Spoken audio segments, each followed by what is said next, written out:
నమస్కారం. నేను doctor D Madhuri, MD Ayurveda, consultant in Medinine hospital. ఇప్పుడు జనరల్‌గా మనకి పైల్స్ ప్రాబ్లమ్స్ అనేవి ఎక్కువ ఫేస్ చేస్తూ ఉన్నారు. బట్ ఏంటి అంటే కొంచెం షై ఫీల్ అవ్వడం, లేకపోతే ఒకరికి చెప్పుకోవాలన్నా కొంచెం ఇబ్బందికరంగా ఉండడం వల్ల ఈ ప్రాబ్లమ్‌ని ఎక్కువ హైడ్ చేస్తున్నారు. సో, దానివల్ల ఈ పైల్స్ ప్రాబ్లమ్ అనేది చాలా సివియర్ అయిపోతుందనమాట. సో, ఈ పైల్స్ ఇష్యూస్ అసలు రావడానికి కారణాలేంటి? అండ్ దీనికి ఆయుర్వేదంలో ట్రీట్మెంట్ ఎలా ఉంటుంది అనే దాని గురించి మీకు ఎక్స్‌ప్లెయిన్ చేస్తాను. సో, పైల్స్ అనేవి ఏంటి అంటే, ఎప్పుడైతే మోషన్ ఫ్రీగా అవ్వలేదు అంటే కాన్‌స్టిపేషన్ ఎక్కువ ఉన్న వాళ్ళలో, ఇర్రెగ్యులర్ ఫుడ్స్ తీసుకున్న వాళ్ళలో, తీసుకున్న ఫుడ్ బాగా హెవీగా డైజెస్ట్ అయ్యే ఫుడ్స్ తీసుకున్న వాళ్ళలో ఏమవుతుంది అంటే, మనకి అక్కడ మలద్వారం దగ్గర ఎక్కువ ప్రెషర్ పడుతుంది. సో, వాటర్ ఇంటేక్ తక్కువ తీసుకోవడం వల్ల మనకి అక్కడ స్టూల్ అనేది బాగా డ్రై అయిపోయి బయటకి రావడానికి చాలా ఇబ్బందికరంగా ఉంది. మనకి అక్కడ ఏవైతే బ్లడ్ వెసల్స్ అనేవి ఉంటాయో అవి అక్కడ నరాలు బాగా ఉబ్బుతాయన్నమాట. సో, ఉబ్బడం వల్ల మనకక్కడ పైల్స్ లాగా మనకి బయటకి ఎక్స్‌టర్నల్‌గా కనిపిస్తూ ఉంటాయి. అట్లాగే ఇంటర్నల్‌గా గూడా ఉంటాయి.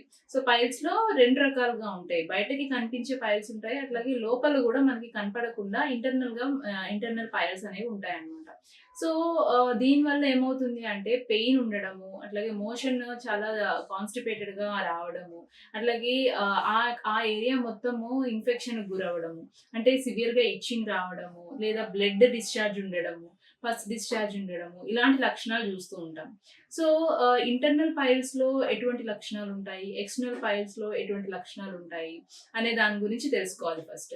సో, ఇంటర్నల్ పైల్స్‌లో ఎట్లా ఉంటాయంటే, మనకి మెయిన్‌గా ఇంటర్నల్ పైల్స్‌లో 4 గ్రేడ్స్ ఉంటాయన్నమాట. సో, ఫస్ట్ గ్రేడ్‌లో ఏమవుతుంది అంటే, మనకి మోషన్ పాస్ చేసినప్పుడు కొంచెం కాన్‌స్టిపేటెడ్ స్టూల్స్ రావడము. మనకి అక్కడ లోపల పైల్ మాస్ ఉంది అనేది ఇంకా అప్పటికి అబ్జర్వ్ చేయలేరు. బట్ ఏంటి అంటే కొంచెము పెయిన్ రావడము, లేకపోతే కొంచెం బ్లీడింగ్ రావడం అనేది అబ్జర్వ్ చేస్తూ ఉంటారు. సో, సెకండ్ స్టేజ్‌లో ఏమవుతుంది అంటే, ఈ లోపల ఏదైతే ఉబ్బిన పైల్ మాస్ ఉంటుందో అది బయటికి వస్తుంది. అంటే ఎట్లా పేషెంట్స్ కంప్లెయింట్ చేస్తారంటే, మోషన్‌కెళ్ళినప్పుడు బయటకి ఏదో బయటకొస్తుందండి. మళ్ళీ మోషన్ అయిపోయిన తర్వాత లోపలికెళ్ళిపోతుంది అంటారు. సో, అదే పైల్ మాస్ బయటకి రావడం మళ్ళీ దానంతట అది లోపటికెళ్ళిపోతుంటుంది. అది మనకి సెకండ్ గ్రేడ్‌లో ఉంటుంది. సో, థర్డ్ గ్రేడ్‌లో ఏమవుతుంది అంటే, ఆ పైల్ మాస్ ఏదైతే లోపల మనకుందో అది బయటకి వచ్చి మోషన్ పాస్ చేసిన తర్వాత కూడా లోపటికి వెళ్ళదు. దాన్ని చేత్తో లోపలికి నెడితేనే గాని అది లోపటికెళ్ళదనమాట. ఇది మనకి థర్డ్ గ్రేడ్‌లో మనం అబ్జర్వ్ చేస్తూ ఉంటాం. సో, ఫోర్త్ గ్రేడ్‌లో ఏమవుతుంది అంటే కంప్లీట్‌గా ఈ పైల్ మాస్ అనేది బయటకొచ్చేస్తుంది. సో, అది ఎంత లోపలికి నెట్టినా సరే వెళ్ళదు అండ్ బయటకి మనకి వేలాడుతూ కనిపిస్తూ ఉంటుంది.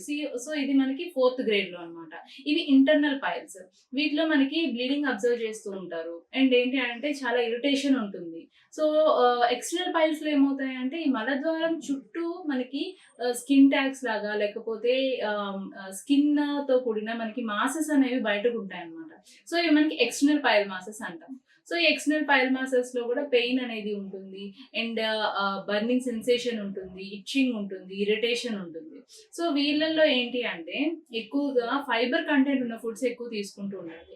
సో, ఎక్కువ వాటర్ కంటెంట్ అనేది తీసుకోవాలి. సో, వాటర్ అనేది తగ్గిపోవడం వల్ల అక్కడ బాడీకి సరైన హైడ్రేషన్ లేక మనకి ఇంటెస్టైన్‌లో ఎక్కువ వాటర్ అబ్సార్ప్షన్ జరిగి అక్కడ డ్రైనెస్ ఎక్కువైపోతుందనమాట. సో, అందుకనే వాటర్ ఇంటేక్ అనేది ఎక్కువుండాలి. అండ్ బాగా పలుచగా చేసిన మజ్జిగ ఎక్కువ తాగుతూ ఉండాలి. అండ్ ఫుడ్‌లో గూడా మెయిన్‌గా ఫైబర్ కంటెంట్ ఎక్కువున్న ఫుడ్స్ తీసుకోవాలి. లైక్ ఏంటంటే బీరకాయని, అట్లాగే సొరకాయని, అండ్ చిక్కుడుకాయలు ఇలాంటివి ఎక్కువ తీసుకుంటూ ఉండాలి. ఆకుకూరలు ఎక్కువ తింటూ ఉండాలి. సో, ఎప్పుడైతే ఈ స్పైసీ ఫుడ్స్, నాన్ వెజిటేరియన్, బాగా డీప్ ఫ్రై ఐటెమ్స్ ఇవన్నీ అవాయిడ్ చేస్తారో ఈ లక్షణాలన్నీ మనకి తగ్గుతూ వస్తాయి. సో, ఇవి మీ అంటే హ్యాబిచ్యుయేటెడ్‌గా ఫుడ్ ఇంటేక్‌లో ఇవన్నీ ఉంటే గనక ఖచ్చితంగా మీకు ప్రాబ్లమ్ ఎక్కువవుతూ ఉంటుంది. సో, దీనికి మెయిన్‌గా ఆయుర్వేదిక్‌లో ట్రీట్మెంట్ ఎలా ఉంటుంది అంటే, పైల్స్‌కి ఏంటి అంటే సర్జరీ అనేది అల్టిమేట్‌గా అందరూ ఇప్పుడు అడ్వైస్ చేస్తున్నారు. బట్ సర్జరీ లేకుండా ఇంటర్నల్‌గా మెడిసిన్స్ తీసుకుంటూ అండ్ క్షారసూత్ర అనే ట్రీట్మెంట్ ఒకటి ఆయుర్వేదంలో ఉంది. సో, ఈ క్షారసూత్ర ట్రీట్మెంట్ అనేది తీసుకొని ఇంటర్నల్‌గా మెడిసిన్స్ తీసుకుంటే గనక ఖచ్చితంగా మనకి పైల్స్ అనేవి నార్మల్ అయిపోతాయి. అంటే ఇప్పుడు సపోజ్ ఇంటర్నల్ పైల్ మాస్‌కి ఎలా ట్రీట్మెంట్ చేస్తాము అంటే, ఇంటర్నల్ పైల్ మాసెస్‌లో మనకి మీకు చెప్పినట్టు 4 గ్రేడ్స్ ఉంటాయి. ఈ 4 గ్రేడ్స్‌లో ఫస్ట్ 3 గ్రేడ్స్‌లోని ఏంటంటే మనం మెడిసిన్స్‌తో క్యూర్ చేసేయొచ్చు. బట్ ఫోర్త్ గ్రేడ్ వచ్చినప్పుడు ఏంటంటే కంప్లీట్‌గా బయటకొస్తుంది. సో, అప్పుడేం చేస్తాము అంటే క్షారసూత్రం అనేది అంటే ఒక మెడికేటెడ్ థ్రెడ్‌ని తయారు చేసి దాన్ని అక్కడ నాట్ వేయడం జరుగుతుందనమాట. సో దానివల్ల ఏమవుతుంది, అక్కడ స్ట్రాంగులేషన్ జరిగి అక్కడ బ్లడ్ సర్క్యులేషన్ లేక మనకి ఆ పైల్ మాస్ అనేది ఆటోమేటిక్‌గా కట్ అవుతూ అట్లాగే హీల్ అవుతూ గూడా వస్తుంది. సో దానివల్ల మనకి ఎటువంటి సైడ్ ఎఫెక్ట్స్ అనేవి ఉండవు.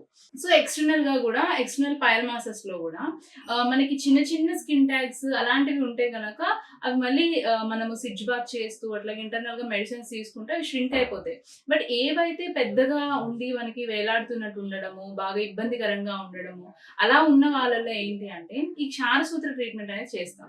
సో ఈ మెడికేటెడ్ థ్రెడ్‌ని ఒకటి తయారు చేసి ఎక్కడైతే మనకు పైల్ మాస్ అనేది ఉందో ఆ ఏరియాని నాట్ ఏయడం జరుగుతుంది. సో దానివల్ల స్ట్రాంగులేషన్ జరిగి మనకు కంప్లీట్‌గా అది పడిపోతుందనమాట. సో ఈ ట్రీట్మెంట్ ప్రాసెస్ అనేది డే కేర్ ప్రొసీజర్‌లోనే చేస్తాం. సో దీనికేమి అడ్మిషన్స్ అట్లా ఏమి అవసరం లేదు. మీకు క్షారసూత్ర ట్రీట్మెంట్ అనేది చేసి మీరు మళ్ళీ మీ పనులవి మీరు చేసుకోవచ్చు. But weekly once thread changing అనేది చేస్తూ ఉంటాము. అండ్ ఎంతవరకు అది హీల్ అవుతుంది అనేది వీక్లీ వన్స్ అబ్జర్వ్ చేస్తూ దానికి తగ్గట్టు మీకు ఇంటర్నల్‌గా మెడిసిన్స్ కూడా అడ్వైస్ చేస్తాం. సో దీనివల్ల మీకు ఎటువంటి సైడ్ ఎఫెక్ట్స్ ఉండవు. అండ్ కంప్లీట్‌గా న్యాచురల్‌గా మీకు ఆ పైల్ మాస్ అనేది పడిపోవడం జరుగుతుంది. సో సర్జరీ చేసుకుంటే రిపీటెడ్‌గా మీకు మళ్ళీ మళ్ళీ పైల్స్ వచ్చే అవకాశాలు ఎక్కువుంటాయన్నమాట. సో దానివల్ల కొంచెం సైడ్ ఎఫెక్ట్స్ ఉంటాయి. అండ్ మోషన్ హోల్డ్ చేసుకునే కెపాసిటీ కూడా తగ్గిపోతుంది. సో దానివల్ల సర్జరీ చేయించుకోకుండా ఈ క్షారసూత్ర ట్రీట్మెంట్ చేసుకొని అట్లాగే ఇంటర్నల్‌గా కొన్ని ఆయుర్వేదిక్ మెడిసిన్స్ ఇస్తూ ఉంటాం.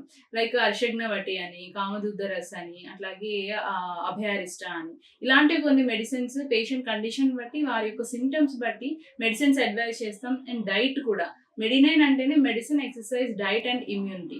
సో డైట్ ఏం ఫాలో అవ్వాలి, అట్లాగే కొన్ని ఎక్సర్సైజెస్ ఏం చేయాలి, ఇమ్యూనిటీ బూస్టర్స్ కూడా కొన్ని అడ్వైస్ చేస్తాం. సో ఇవన్నీ తీసుకుంటుంటే గనక ఖచ్చితంగా మనకి పైల్స్ ప్రాబ్లమ్ నుంచి బయటపడొచ్చు.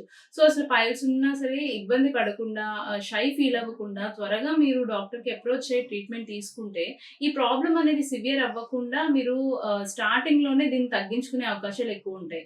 సో ఎవరైనా ఈ పైల్స్ ప్రాబ్లమ్‌తో బాధపడుతూ ఉన్నా, లేకపోతే పైల్స్ గురించి గానీ, ఇంకా ట్రీట్మెంట్ గురించి గానీ ఏమైనా డౌట్స్ ఉన్నా సరే ఒకసారి మా మెడినైన్ హాస్పిటల్‌కొచ్చి విజిట్ చేయండి. ఇక్కడ మీకు ట్రీట్మెంట్ అనేది అవైలబుల్‌గా ఉంది. Thank you.